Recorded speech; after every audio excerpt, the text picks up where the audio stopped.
할렐루야. 우리 옆에 있는 분들과 서로 문안하겠습니다. 우리 옆에 있는 분들 보면서 활짝 웃으면서 어쩜 이렇게 고우실까? 어쩜 이렇게 잘생기셨을까?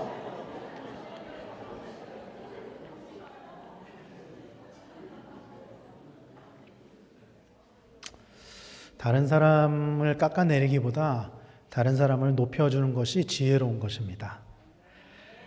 많이 높여주시고 서로 많이 축복하시기를 바랍니다. 오늘 우리가 읽은 말씀은요, 그 솔로몬에 관한 말씀이에요. 이 솔로몬이라는 이름이 주는 첫 번째 이미지, 솔로몬 하면 떠오르는 단어, 지혜이죠. 지혜이죠. 솔로몬은 하나님께 지혜의 복을 받았습니다. 그리고 그 지혜는요, 우리가 다 아시는 것처럼 전무후무한 지혜예요. 그 이전에도 그 이후에도 솔로몬만큼 지혜로운 사람은 없었죠. 그런데 여러분, 정말 솔로몬은 지혜로운 사람이었습니까? 여러분들이 생각하시기에 솔로몬은 정말로 지혜로운 사람이었나요? 솔로몬이 가지고 있던 그 지혜가 정말 그에게 도움이 되는 것이었느냐는 거예요. 그 지혜가. 솔로몬은요, 자신에게 주어진 그 지혜를 가지고 실제로 나라를 잘 다스렸습니다. 잘 다스렸어요. 억울한 사람이 없도록 재판을 했고요. 또 그 지혜로 나라를 부강하게 만들었죠. 사실이에요. 솔로몬 때 이스라엘이 가장 부강한 때였습니다. 솔로몬 때가. 그러니까 다윗의 때도 굉장히 부강했지만 사실은 이스라엘이 가장 부강했을 때는 솔로몬 때예요. 영토는 가장 넓었고요. 나라가 돈이 가장 많았습니다. 재정적으로 아주 넉넉했던 때예요. 주변 국가에서 이스라엘에 조공을 바쳤습니다. 솔로몬의 때에. 심지어 가장 당시에 그 고대 근동지방에서 가장 강력한 나라 어디였을까요? 애굽이죠. 애굽. 그런데 이 애굽조차도 딸을 보내가지고 결혼을 시켜요. 그러니까 이스라엘과 좋은 관계를 유지하려고. 왜 우리가 옛날에 보면은 나라와 나라가 이렇게 화친을 맺을 때 보면은 자식들끼리 결혼을 시키잖아요. 애굽에서 딸을 보냈다고요.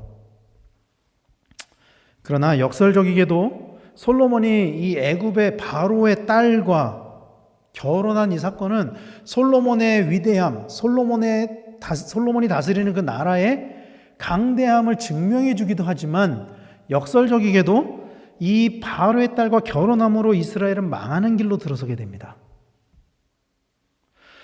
그렇다면 왜 이 결혼이 솔로몬을 망하는 길로 인도했느냐 하는 거죠. 성경은요, 망하는 길과 흥하는 길을 비교적 분명하게 나누고 있어요.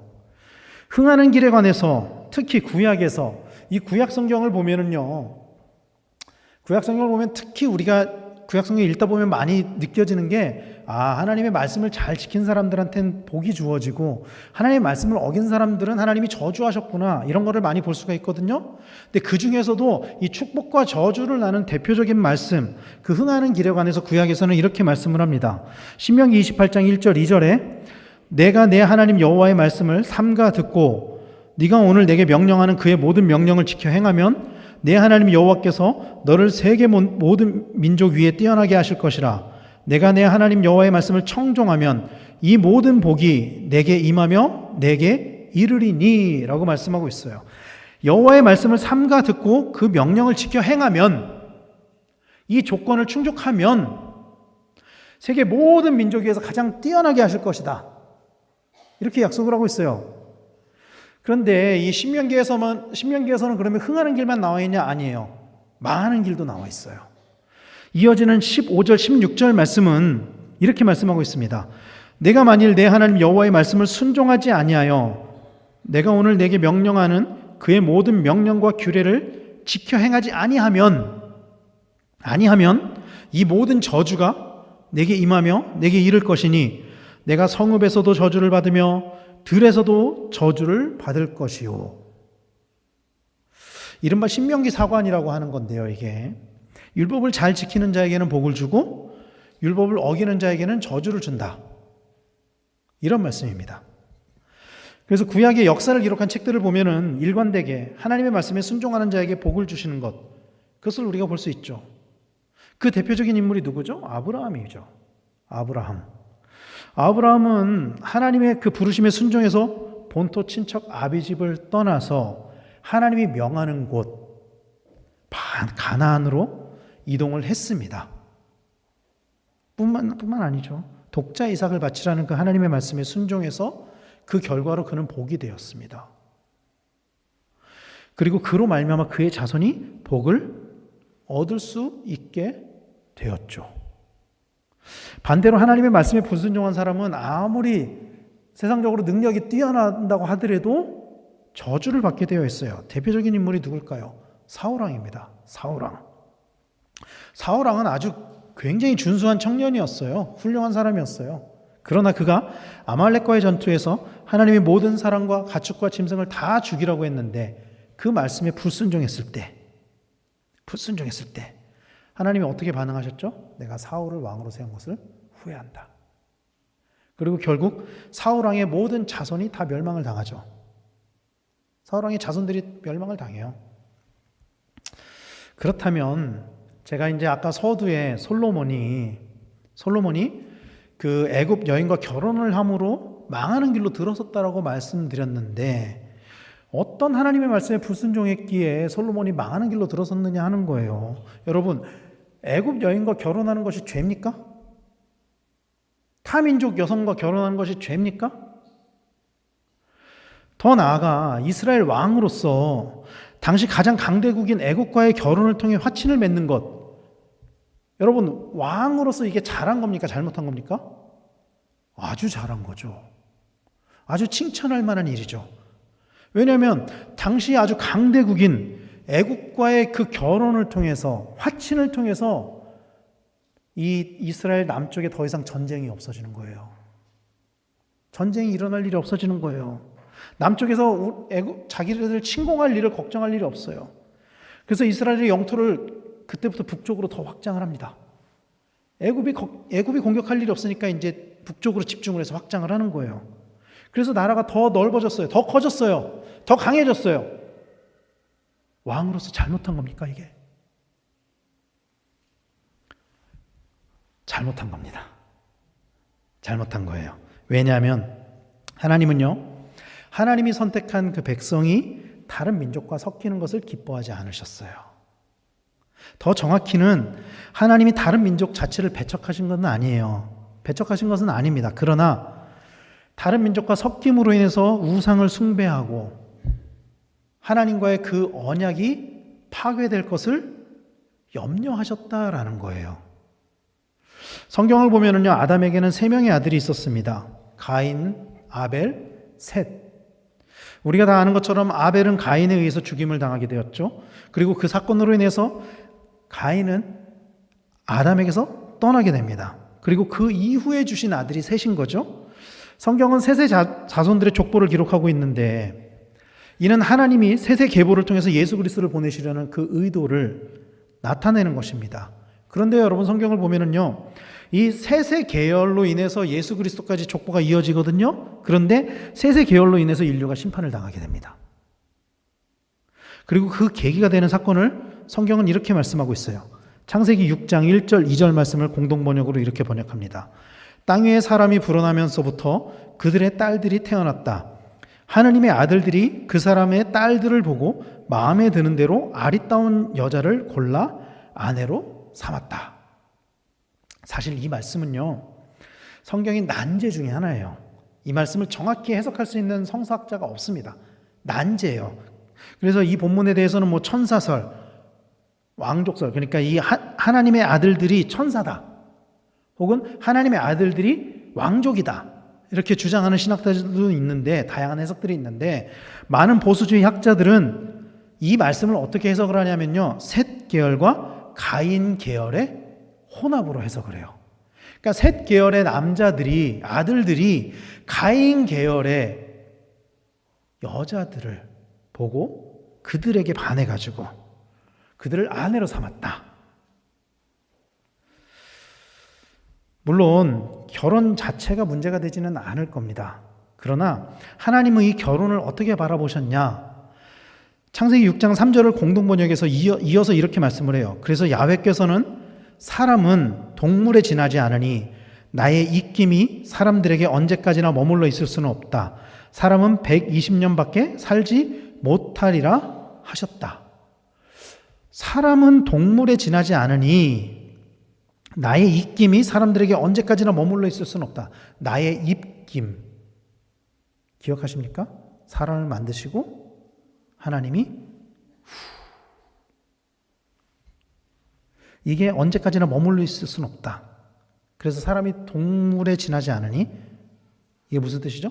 영적이어야 하는 그 하나님의 아들들이 육신의 눈으로 세상 여자를 바라보고 그들을 탐하고 그들과 결혼함으로 하나님은 더 이상 그들을 영의 사람으로 보지 않으시는 거예요. 그리고 그 결혼의 결과가 5절 6절 말씀에 이어서 이렇게 말씀하는 것입니다. 여호와께서 사람의 죄악이 세상에 가득함과 그의 말씀으로 생각하는 모든 계획이 항상 악할 뿐임을 보시고 땅 위에 사람 지으셨음을 한탄하사 마음에 근심하시고. 하나님이 기뻐하지 않으시는 결혼의 결과가 이렇게 나타났다라는 것입니다. 신명기 율법에서는요, 이방인과의 결혼을 이렇게 말씀하고 있어요. 좀 길긴 한데 신명기 7장 1절에서 4절 말씀을 우리말 성경으로 이렇게 번역을 합니다. 같이 한번 읽겠습니다. 시작. 너희 하나님 여호와께서 너희가 들어가 차지할 그 땅에 너희를 들이시고 여러 민족들 곧 헷사람들, 기르가스 사람들, 아모리 사람들, 가나안 사람들, 브리스 사람들, 히위 사람들, 여부스 사람들 등 너희보다 크고 강한 7 민족들을 너희 앞에서 쫓아내실 때 너희 하나님 여호와께서 그들을 너희 손에 넘겨 너희가 그들을 물리치게 하실 것이니 그때 너희는 그들을 완전히 멸망시키고 그들과 어떤 조약도 맺지 말고 불쌍히 여기질도 말라. 그들과 결혼하지 말며 너희 딸들을 그들의 아들들에게 주지 말고 그들의 딸들을 너희 아들들에게 주지 말라. 그들은 너희 아들들이 나를 따르지 못하게 하고 다른 신들을 섬기게 할 것이니 그러면 여호와의 진노가 너희를 향해 타올라 갑자기 너희를 멸망시키실 것이다. 아멘. 분명하게 말씀하고 있는 거예요. 신명기에서. 그들과 결혼하지 말며 너희 딸들을 그들의 아들들에게 주지 말고 그들의 딸들을 너희 아들들에게 주지 말라. 왜? 다른 신들을 섬기게 할 것이니. 하나님께서는 이스라엘 민족에게 분명히 이방 민족과 결혼하지 말 것을 말씀하셨습니다. 그런데요, 여러분, 성경을 보면은 이스라엘 사람들은 끊임없이 하나님의 말씀에 불순종합니다. 끊임없이 불순종합니다. 구약 성경은 이방 민족과의 통혼으로 인해서 축복을 받지 못한 사례들을 기록하고 있어요. 가장 먼저 나오는 사례가 누군지 아십니까? 아담의 자손들 중에 에서입니다. 에서.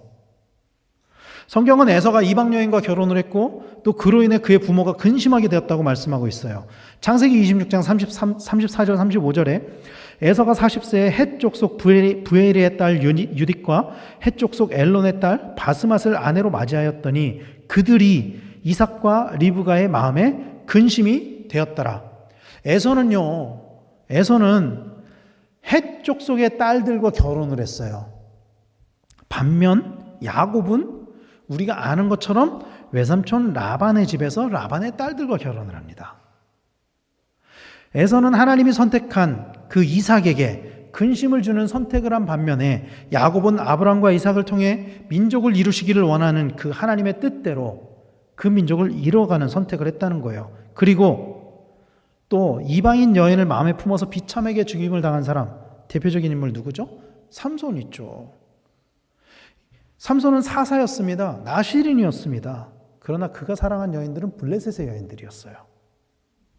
딥나의 여인, 가나의 기생, 그리고 우리가 너무나도 잘 아는 드릴라. 그리고 그 결과 우리가 다 아는 것처럼 삼손은 비참한 죽임을 당하게 되죠. 우리가 잘 사용하는 말 중에 구별이라는 말과 구분이라는 말이 있어요. 성경은 우리가 세상 가운데서 구별되어서 살아가야 한다라고 말씀하고 있습니다. 예수님은 우리가 세상 가운데서 살아야 되고 그 안에서 거룩한 그리스도인으로 구별되어야 한다라고 말씀하셨어요. 그러나 구약 성경은요, 여러분, 이 구별을 넘어서 구분되어야 한다는 것을 말씀하고 있어요. 이방인과 그리스도인들은 구분되어야 합니다. 그 기준은 하나님을 섬기느냐, 하나님을 섬기지 않느냐 되어야 한다라는 거예요. 그래서 하나님을 섬기는 사람이라면 이방인일지라도 복을 받았고, 하나님을 섬기지 않는 사람이라면 이스라엘 백성일지라도 복을 받지 못하거든요. 구약 성경에 보면은. 그러니까 이방인과 이스라엘 민족은 혈통으로도 나뉘지만 사실은 그 이전에 영적으로 하나님을 믿느냐 믿지 않느냐로 더 강력하게 나눠진다는 거예요. 예를 들면은 여러분, 기생 라합 이방인이었죠. 기생 라합은 이방인이었어요. 가나안 여인이었다고요. 그러나 예수님의 족보에 올라갔죠. 룻 유대인입니까? 그 이스라엘 백성입니까? 아니요. 모압 백성이에요. 모압 민족이에요. 이방인이라고요. 그들과 결혼한 사람들 저주받았습니까? 아니에요. 예수님의 족보에 올라갔습니다. 영광을 드렸습니다. 그 이유는요, 이 여인들이 여호와 하나님을 믿는 사람들이었기 때문인 거예요. 그러니까 하나님이 이방인이라고 해서 사실 무조건 다 배척하신 것은 아니라는 거예요. 실제로 출애굽 때도 이스라엘 민족들이 애굽에서 나올 때 이스라엘 민족만 나온 게 아니에요. 이스라엘 민족만 나온 게 아니라 여러 민족들이 함께, 소수 민족들까지 함께 애굽에서 나왔어요. 그때.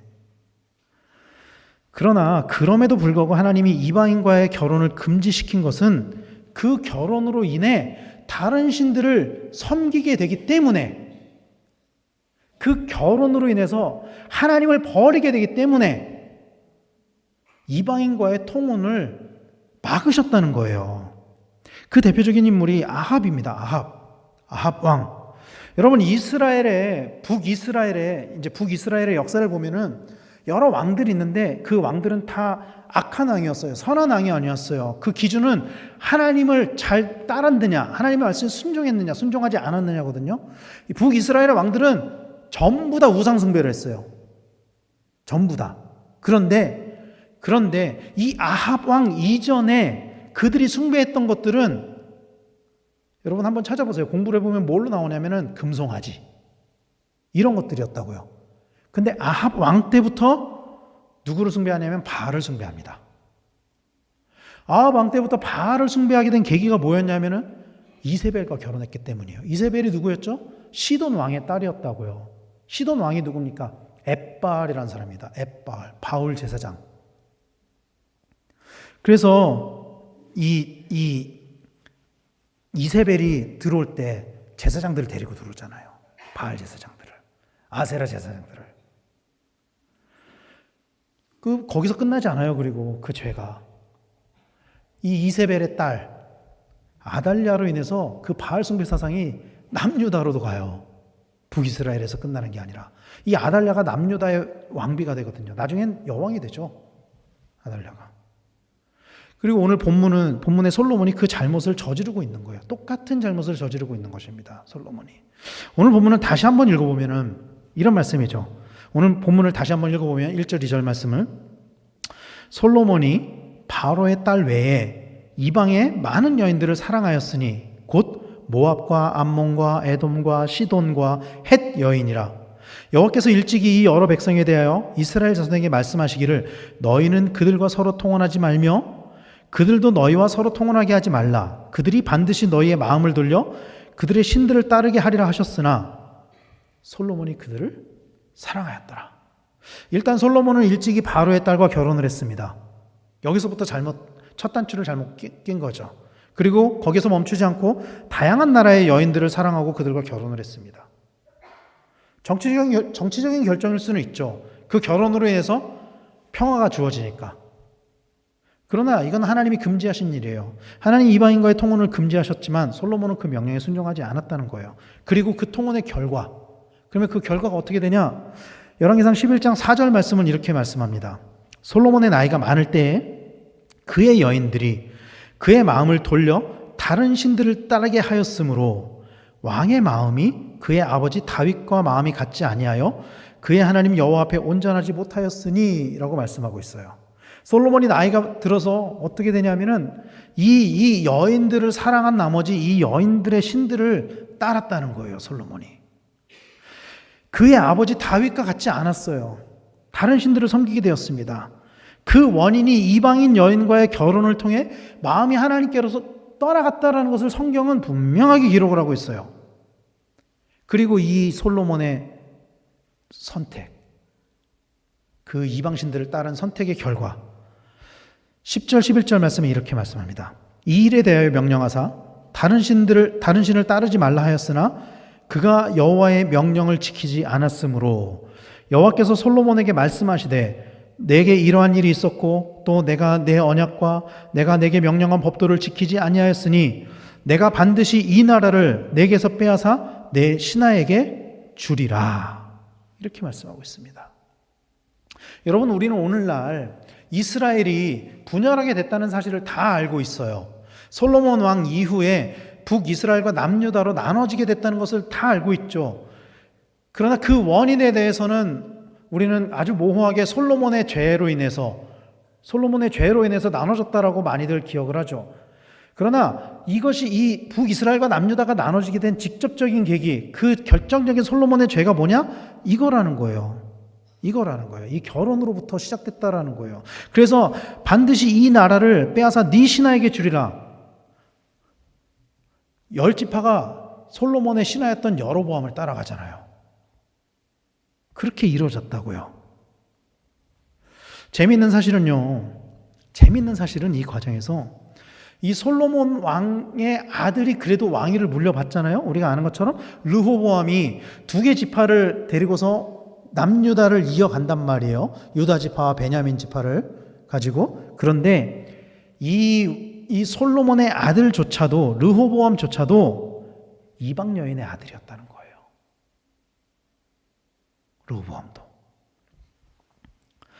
르호보암은 암몬 여인의 아들이었습니다. 암몬. 그리고 성경은 그의 통치 시기에 유다가 범죄에 빠졌다라고 증언하고 있어요. 열왕기상 14장 21절부터 24절까지 이 르호보암의 치세를 말씀을 하는데 이렇게 말씀하거든요. 솔로몬의 아들 르호보암은 유다 왕이 되었으니 르호보암이 왕위에 오를 때의 나이가 41세라. 여호와께서 자기 이름을 두시려고 이스라엘 모든 지파 가운데 택하신 성읍 예루살렘에서 17년 동안 다스리니라. 그의 어머니의 이름은 나아마요 암몬 사람이더라.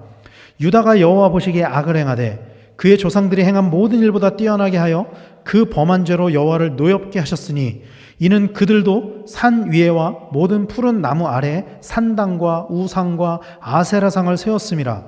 그 땅에 또 남색하는 자가 있었고 여호와께서 이스라엘 자손 앞에서 쫓아내신 국민의 모든 가증한 일을 무리가 본받아 행하였더라. 이 말씀을 보면은 르호보암은 암몬 여인의 아들이었어요. 르호보암 때 자기의 조상들보다 더 악해졌다라고 말씀하고 있습니다. 산 위에 모든 푸른 나무 아래에 산당이 있었대요. 그곳에서 아세라상, 우상, 제사를 드립니다. 거기서 멈추지 않아요. 남색하는 자들이 있었대요. 오늘날로 표현하면 동성애가 퍼졌다는 거죠.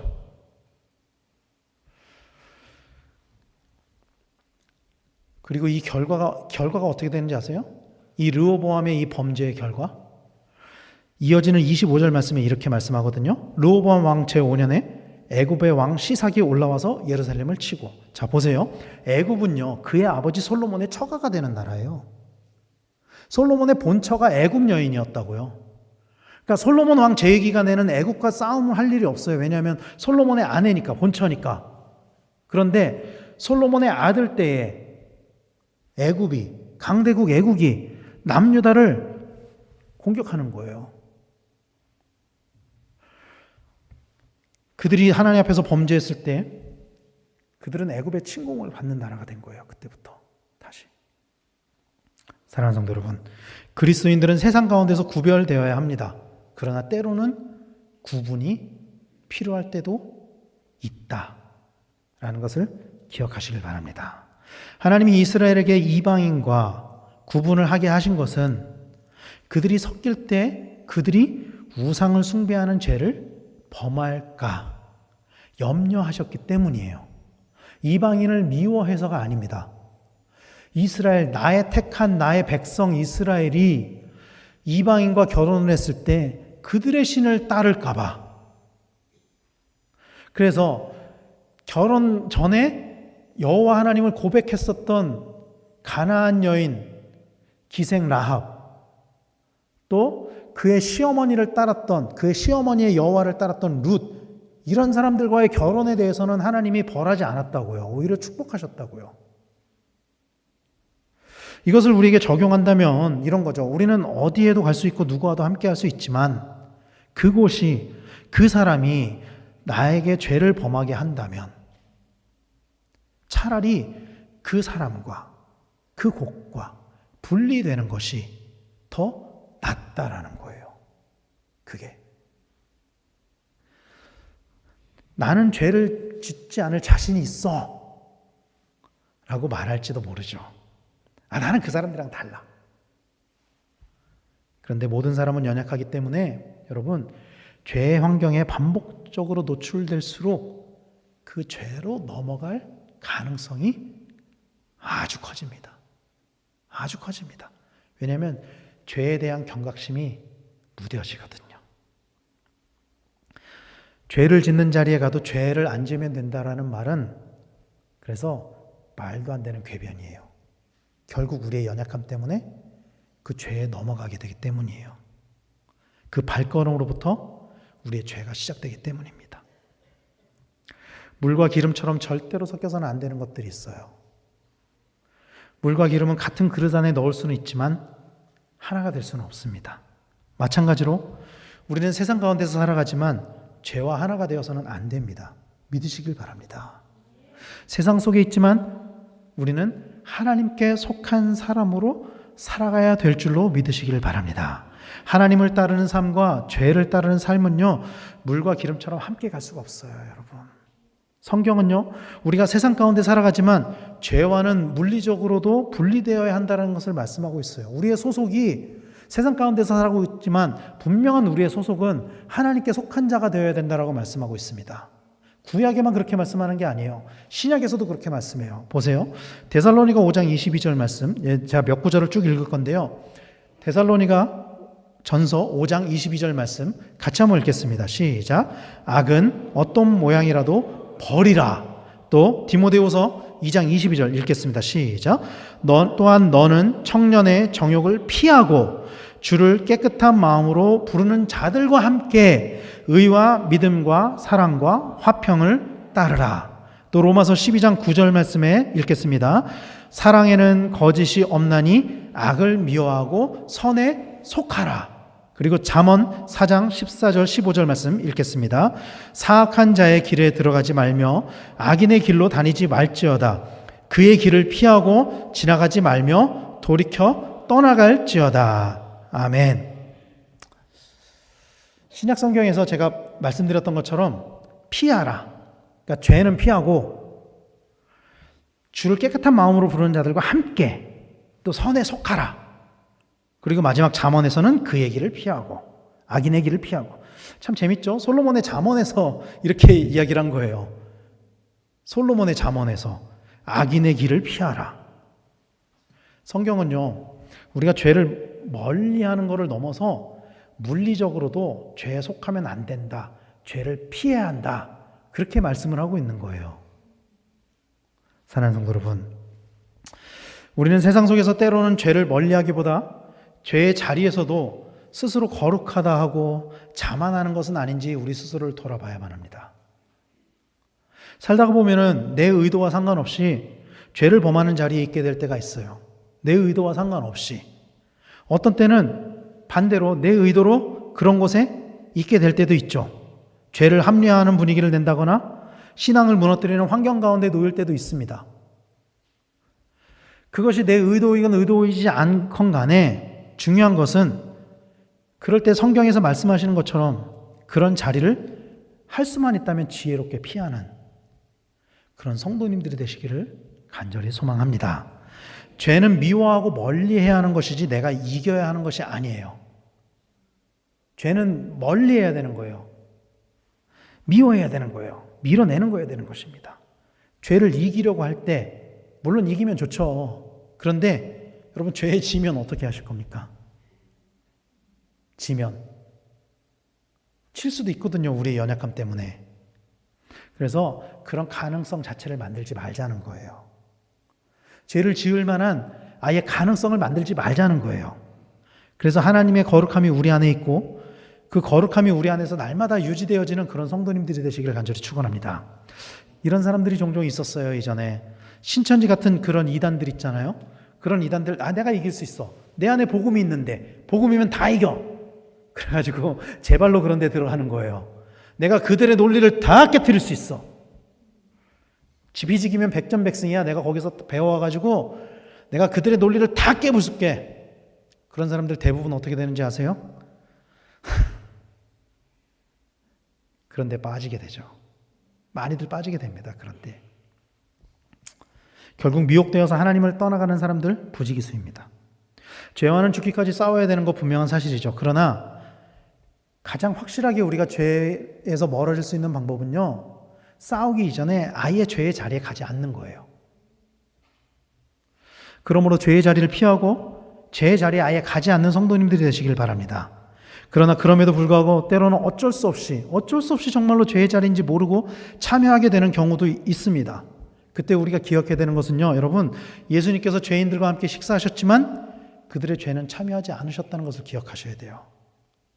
예수님께서는 죄인들과 함께 하셨지만 그들의 죄에 동조하지 않으셨어요.